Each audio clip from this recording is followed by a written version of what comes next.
Bonsoir, bienvenue au 20h30. Voici la une du journal ce soir. Sciences, physique, chimie, des épreuves à reprendre au baccalauréat C, D et TI dès ce lundi sur l'étendue du territoire national. L'Office du baccalauréat du Cameroun s'attelle au bon déroulement de ce remake pour le bien des candidats et du système éducatif tout entier. Au sein de la problématique de l'allaitement maternel, ce 1er août marque le début de la Semaine mondiale de l'allaitement maternel. Le 20h30 alimente le débat et penche pour un sevrage d'avec les préjugés. Intégration sous-régionale, la réforme prend corps. La commission est adoptée. Le Cameroun honoré. Le 17e sommet de la Commission économique des États de l'Afrique centrale s'est achevé sur un bilan riche et fructueux. Voilà pour les titres du journal. Madame, Messieurs, merci de nous recevoir chez vous.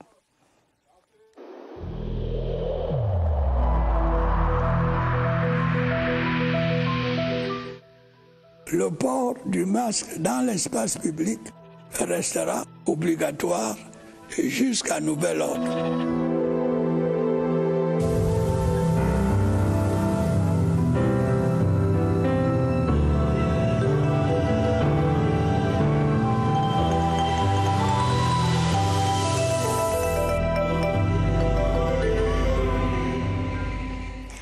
Bienvenue une fois de plus. Lundi 3 août prochain, plus de 50 000 candidats au baccalauréat général des séries C, D et TI vont repasser certaines épreuves qui ont été émaillées de soupçons de fuite.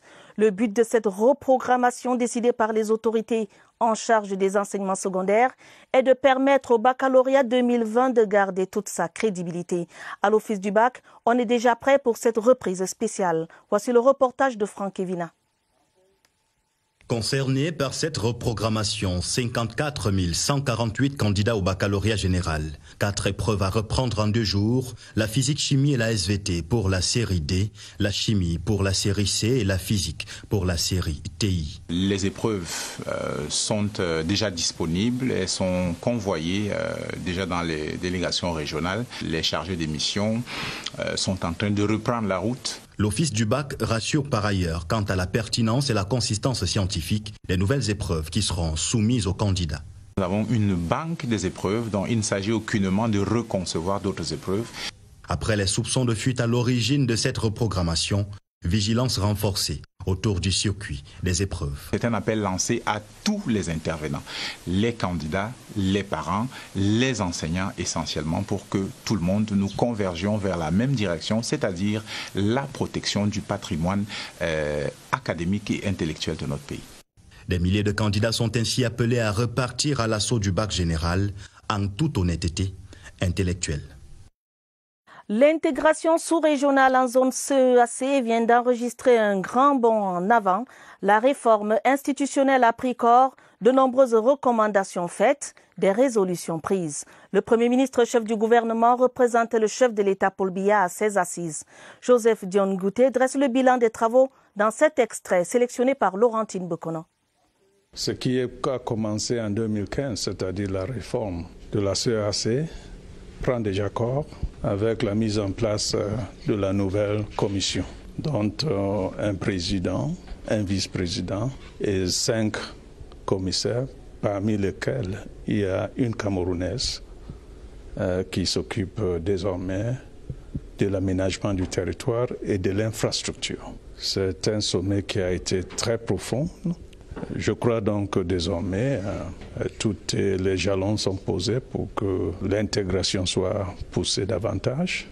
Et comme vous le savez, il y a une nouvelle rotation de présidence. Et le prochain président sera le Congo. La rotation se fera par ordre alphabétique. Restons en économie pour parler de la signature de 2 conventions entre l'Agence de promotion des investissements et 2 sociétés agro-industrielles qui entendent investir plus de 2 milliards de francs CFA au Cameroun et créer 900 emplois. Les documents ont été paraphés par le directeur général de l'API et des responsables de cette entreprise. Voici le reportage de Richard Atangana Obama de CRTV Centre.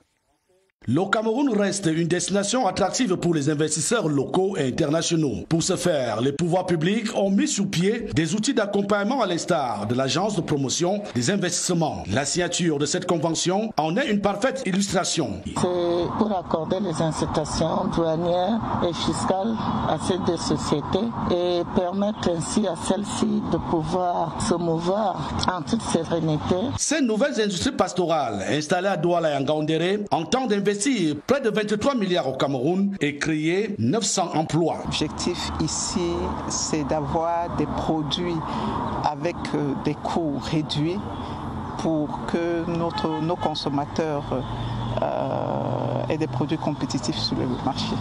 Depuis 2014, l'API a signé 228 conventions pour un volume global des investissements prévisionnels de 4 023 milliards de francs CFA avec près de 75 000 emplois. Vous l'aurez certainement corrigé, ces investisseurs entendent investir 23 milliards de francs CFA. Projet routier, les travaux du tronçon Maroua-Bogo dans la région de l'extrême nord évalués à 85%, une exécution jugée satisfaisante par le gouverneur de la région de l'extrême nord. La fin des travaux est projetée pour fin décembre en dépit de la crise sanitaire. Les détails avec Abdoulaziz Amadou. Sur le tronçon Maroua-Bogo, long de 39 km, les activités battent son plein. À ce jour, le taux de réalisation des travaux est de 85%. La révision du chantier est prévue pour fin décembre 2020. Puisqu'il y a des travaux qui peuvent être réalisés pendant les pluies, comme les travaux d'assainissement, dans la construction des bordures, les pérés maçonnés. Même détermination observée sur la route Maroua-Moura. Ici, le bitume est déjà posé sur la moitié de cet axe de 61 km en dépit des difficultés que connaît l'entreprise. Le retard se justifie par l'avènement de Covid-19 qui a impacté sur les importations du matériel. Mais dans l'ensemble, les travaux sont également faits dans les règles de l'art. Outre la visite des chantiers routiers, le gouverneur de la région de l'extrême nord est allé également apprécier les travaux de construction des œuvres sociales, notamment les salles de classe et forages. À Bamenda, dans la région du Nord-Ouest, le gouverneur Adolphe Lélé-Lafrique appelle à une mobilisation sans faille pour une lutte sans merci contre l'insécurité et la pandémie de Covid-19. Appel lancé au cours de la réunion de sécurité qu'il a présidée à Bamenda. D'autres précisions avec Emmanuel Kouloukou de CRTV Nord-Ouest. La suspension des salaires de plus de 100 fonctionnaires absentéistes de la région du Nord-Ouest est annoncée d'entrée de jeu par le gouverneur Adolphe Lélé-Lafrique. Selon le patron de la région, ils ne doivent pas prendre prétexte sur la crise pour ne pas occuper leur poste. Cette réunion élargie a donc pour but de garantir une sécurité à tous les travailleurs de la région afin que la relance des activités soit effective dans les mois prochains, avec notamment le retour à l'école sans anicroche et la reprise des activités économiques. Dans les travaux à huis clos, le délégué régional des domaines du cadastre et des affaires foncières est intervenu notamment sur la gestion des terres de l'État, juste avant le délégué régional de la santé publique qui a présenté la situation de la pandémie du coronavirus dans la région du Nord-Ouest. Pour le maire de la ville de Bamenda, Paul Atobon Tambeng, la conquête de la paix dans le Nord-Ouest ne peut passer que par le changement des mentalités des fils et filles de la région. Un dangereux gang de présumés malfrats vient d'être mis hors d'état de nuire à Kribi dans la région du Sud. C'est le résultat de l'opération Coup de poing menée par les éléments du commissariat central de la dite ville. Ces bandits ont, à travers des braquages et autres cambriolages à main armée, semé la peur dans l'esprit des populations du département de l'Océan. D'autres détails dans cette correspondance de Saint-Luc Tchaga. Ce gang composé de 4 hommes dont l'âge oscille entre 26 et 39 ans opérait sans vergogne à Kribi. Au registre de leur forfait, cambriolage, braquage, intimidation et viol. À ce jour, les victimes nombreuses déplorent entre autres 3 véhicules emportés, dont une de marque Ford et 2 Advansis, des numéraires de près de 5 millions, des téléphones portables et des ordinateurs, et même, plus grave, un cas de viol sur mineur de 10 ans. La plupart de leurs victimes s'est recrutées dans les quartiers retirés du centre-ville de Kribi, mais aussi parmi les expatriés et même les opérateurs économiques de la place. Le prénommé Collins était chargé de les accueillir, de les héberger et de les orienter vers des victimes bien choisies, en l'occurrence des victimes nantis mais habitant des zones retirées. Avec l'arrestation de ces ténors du redoutable gang, les habitants de Kribi retrouvent enfin le sommeil tranquille. À nos forces de sécurité, un seul mot, continuer. Le nouveau-né a besoin de lait maternel pour sa croissance et pour sa santé. Au Cameroun, seulement 40% de femmes nourrissent leur bébé au sein. Et à l'occasion de la Semaine mondiale de l'allaitement maternel qui démarre ce 1er août, l'OMS plaide pour un taux à la hausse. Des efforts s'imposent donc pour briser la chaîne d'obstacles à l'allaitement maternel. Daniel Munanga. Jacqueline fait ses premiers pas dans l'aventure de la maternité. Un mois d'expérience et déjà la petite histoire des jeunes mamans à la bouche. Dans le début, ça n'a pas été très facile parce qu'il n'y avait pas de lait. Lorsque j'ai eu la montée de lait, déjà il avait du mal à attraper le bout. Et puis en tant que jeune femme, nous avons aussi nos appréhensions. Genre, la poitrine va tomber. Ceci est totalement faux. Au contraire, ce sont les femmes qui allaitent leurs enfants, qui ont des seins beaucoup plus fermes et beaucoup plus longtemps. De récentes statistiques révèlent que près de 40% de femmes au Cameroun nourrissent leurs bébés exclusivement au lait maternel. Encore loin des objectifs de l'OMS. L'allaitement maternel a hélas encore de nombreux freins. Par exemple, le mythe du lait gâté, la violation du code de commercialisation des substituts de lait maternel par les gros laboratoires. Tous ces obstacles sont donc responsables d'une mauvaise alimentation de nos enfants, ce qui va entraîner de nombreuses maladies telles que la diarrhée et la pneumonie. Et ces enfants qui ne sont pas allaités peuvent donc en mourir. Le suivi dans la sensibilisation, le soutien du partenaire sont clés pour perpétuer ce geste, si beau, si pur, si vital, mais qu'on n'apprécie plus que sur les images. Retour sur la célébration par la communauté musulmane de l'Aïd el-Kébir avec ce témoignage de reconnaissance de El Hadj Mohamedou Abo Ousmanou au couple présidentiel ainsi qu'aux populations de Ngaoundéré. Le patriarche délivrait à l'occasion de la fête du sacrifice un message capté par Rigobert Timiso de CRTV Adamawa. À l'occasion de l'Aïd el-Kébir, El Hadj Mohamedou Ousmanou Abo, en souhaitant une excellente fête dans la joie, la piété, la solidarité et la paix à toute la communauté musulmane de Ngaoundéré, en a profité aussi pour témoigner sa reconnaissance à Allah qui lui a donné l'occasion de fêter encore la Tabaski édition 2020. Que Dieu Tout-Puissant a créé nos sacrifices qui descendent de sa miséricorde sur nos familles, nos gouvernants. Le patriarche de l'Adamawa a également souhaité une bonne fête au couple présidentiel et a élevé une intention de prière pour que le Très-Haut lui accorde encore de longs jours sur terre. Inch'Allah, puisse le Dieu de paix nous accorder santé, longévité et prospérité pour que nous vivions encore l'édition de 2021.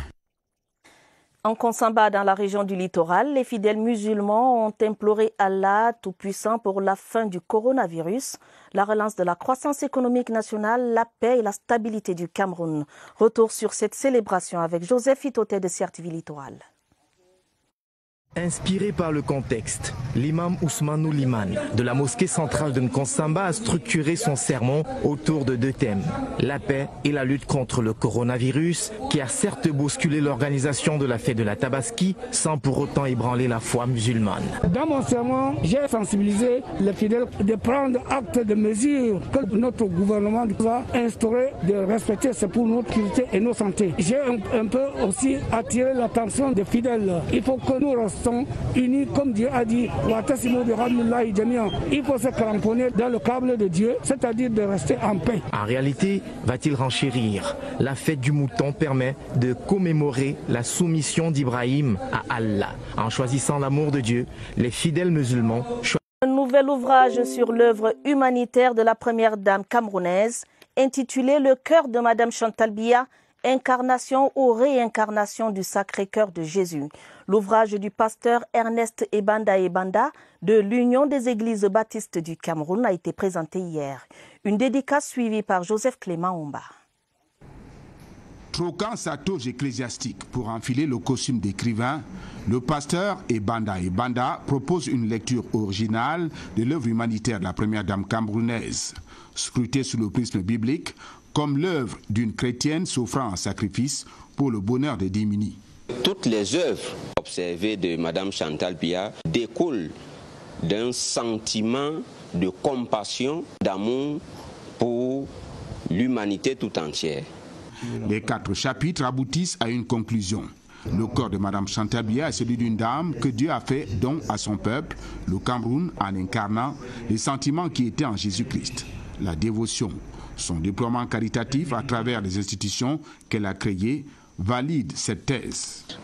De l'avis de l'auteur, le salut et la guérison sont arrivés dans la maison des orphelins, des malades et des pauvres grâce à Mme Chantal Biya. Elle suit donc le chemin de Jésus. Les qualificatifs comme Dame de cœur, Mère Teresa d'Afrique ou Mère de la Nation sied parfaitement à son sacerdoce. L'engagement humanitaire de Mme Chantal Biya est ainsi revêtu de l'onction divine de l'exemplarité. En cela, elle est un modèle à suivre. Ouvrons ce samedi le livre de la semaine. Lutte contre Boko Haram, les victimes collatérales nous parlent. C'est le titre de l'ouvrage que vient de produire le journaliste d'investigation Benjamin Yakana. Le livre propose des clichés du théâtre des opérations de Boko Haram dans l'extrême nord et célèbre les fidèles des différentes religions qui participent au combat. La note de lecture de Ibrahim Mohamed Abbassi. 100 pages pour présenter les réalités du terrain des opérations des actes terroristes Boko Haram dans l'extrême nord. Les victimes collatérales nous parlent est un récit qui souligne les conditions de vie difficiles des populations de Kolofata, Amchide, Limani et autres localités de la région, victimes des atrocités des ennemis de la paix. Ce qui se passe là-bas est désastreux. La secte terroriste fait beaucoup de mal au Cameroun. Élaboré sur 5 chapitres, l'ouvrage fait la différence entre les activités de la nébuleuse Boko Haram et l'islam, religion de paix et de tolérance. Ils sèment la confusion autour de la religion. On attaque la mosquée, on attaque l'église. Du coup, on ne sait pas exactement ce qu'ils veulent. Ce livre du journaliste d'investigation rend hommage aux victimes collatérales de cette guerre asymétrique. Il propose aussi des solutions pour un encadrement optimal des fidèles qui ont gardé leur foi inébranlable malgré la menace. On peut aussi faire des efforts de guerre pour des civils qui souvent ont fui les zones de guerre pour se retrouver dans des zones un peu plus sécurisées et qui vivent dans la misère. Lutte contre Boko Haram, les victimes collatérales nous parlent est le tout premier ouvrage de l'auteur publié cette année aux éditions Le Pepo. Comme tous les soirs, nous marquons un arrêt pour parler de la riposte nationale contre le Covid-19. La région de l'Est est classée 4e foyer de la pandémie. Les autorités sanitaires de Bertois s'emploient à redresser cette situation par des tests massifs et la prise en charge. D'autres détails de la situation épidémiologique à l'Est, c'est avec Évariste Yenga, notre reporter, que nous retrouvons au centre des opérations d'urgence en compagnie de son invité qu'il reçoit en visioconférence. Bonsoir Évariste, que doit-on retenir ce soir? Bonsoir à Tabadine Omar, c'est bien samedi réservé aux régions Cap ce soir dans la région du Soleil Levant où nous sommes en liaison avec le responsable du ministère de la Santé publique pour cette région, le docteur Anissé Désiré Mintop, qui va nous permettre de prendre le pouls de l'évolution de la pandémie dans la région du Soleil Levant. Bonsoir docteur. Bonsoir monsieur Évariste Yenga. Quelle est à ce jour la situation épidémiologique dans la région dont vous avez charge? Ok, merci de l'opportunité que vous nous donnez de pouvoir vous présenter la situation dans la région du Soleil Levant, comme vous l'avez si bien dit. À ce jour, il faut dire que nous sommes à J114 de l'activation de notre SGI et nous avons à ce jour enregistré, nous avons effectué 7353 tests pour un cumulé de 1003 cas positifs et 716 guéris. 12 districts sur les 14 sont en épidémie et il faut préciser que de ces 12 districts, on a 2 qui ne sont pas encore touchés, il s'agit de Kété et de Molundu. Voilà, on a une bonne idée de l'évolution de la pandémie dans votre région. Mais dites, l'Est, c'est quand même un peu plus de 290 cas actifs, donc des personnes susceptibles de transmettre la maladie. Qu'est-ce qui est fait pour éviter de nouvelles contaminations et est-ce que les populations adhèrent? Ok, merci beaucoup. Il faut dire que pour éviter la contamination, à ce jour, nous avons intensifié sur la sensibilisation et sur le dépistage de masse.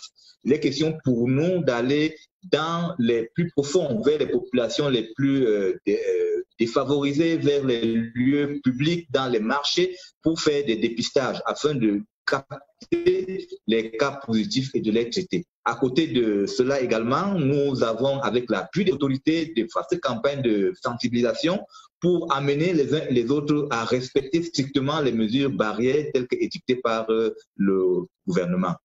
Et nous pensons que avec l'appui logistique et l'appui qui a été apporté par M. le ministre, cette activité est en train de prendre corps et la région de l'Est pourra limiter la transmission.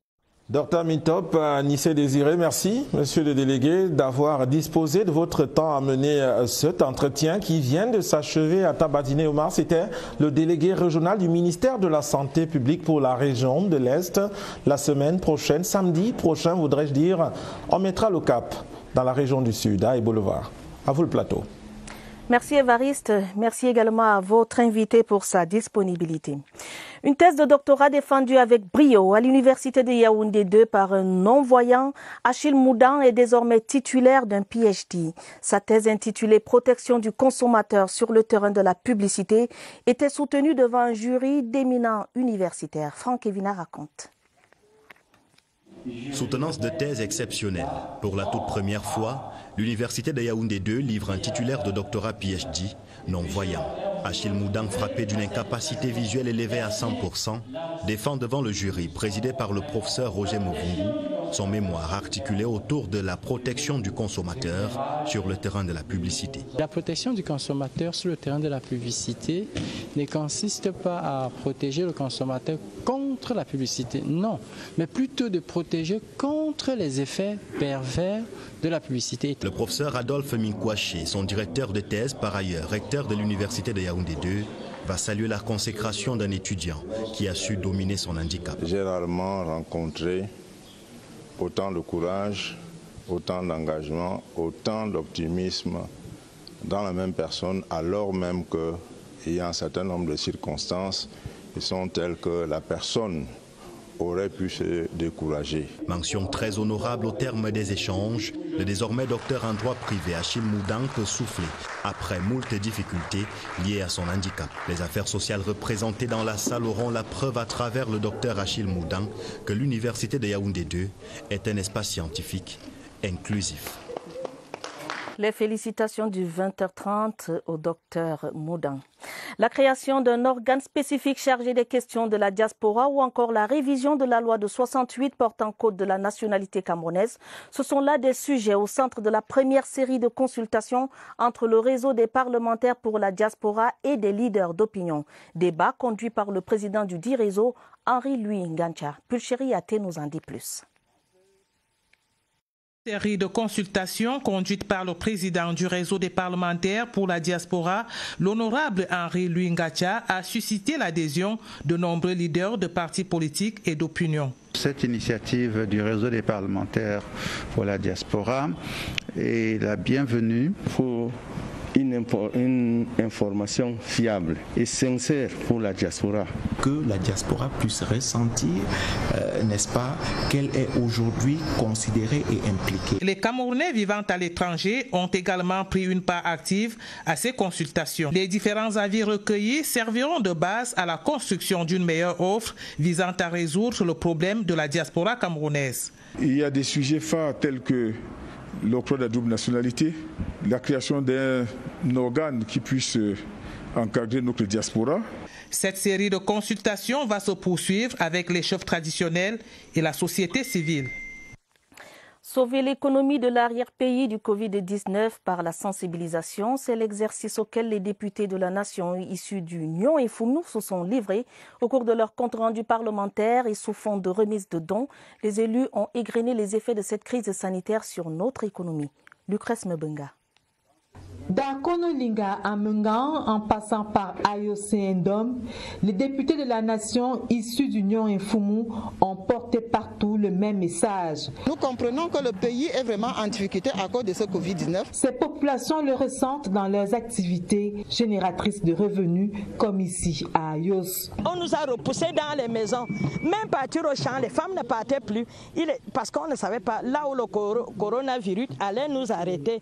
Aussi, outre les masques, les députés de la nation ont pensé à donner du poisson à ces populations. Nous sommes là pour rappeler à nos populations la nécessité de porter les masques, la nécessité de se laver les mains, la nécessité de la distanciation sociale. Oui, respecter les gestes barrières pour maintenir le Covid-19 hors d'Union Infoumou.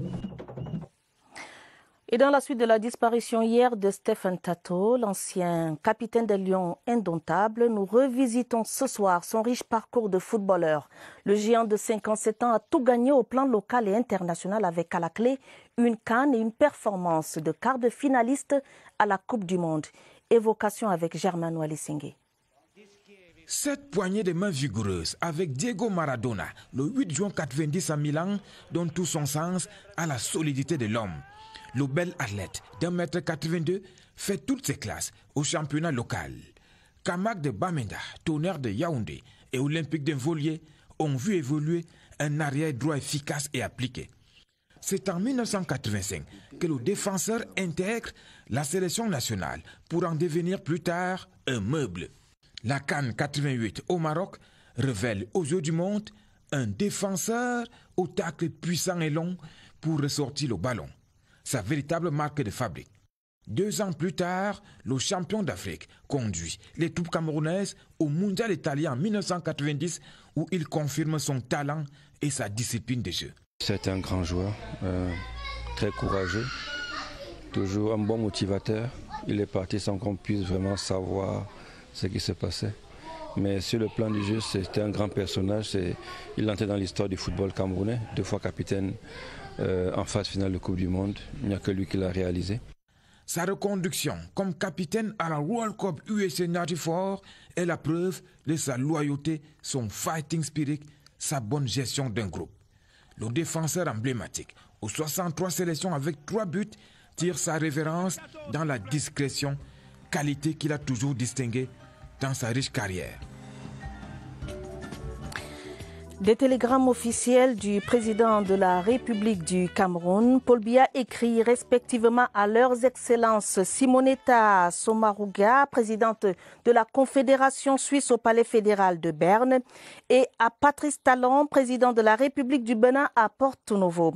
Le président Biya leur adresse ses vives et chaleureuses félicitations à l'occasion de la célébration des fêtes nationales de leur pays respectifs ce 1er août 2020. Voilà qui met un terme à ce journal préparé avec la collaboration de Elvire Ninangalim et Mirabel Tala. Prochain rendez-vous avec l'information, ce sera à minuit. Madame, Messieurs, votre fidélité nous honore. Prenez soin de vous, prenez soin de vos familles. Bonne soirée à tous.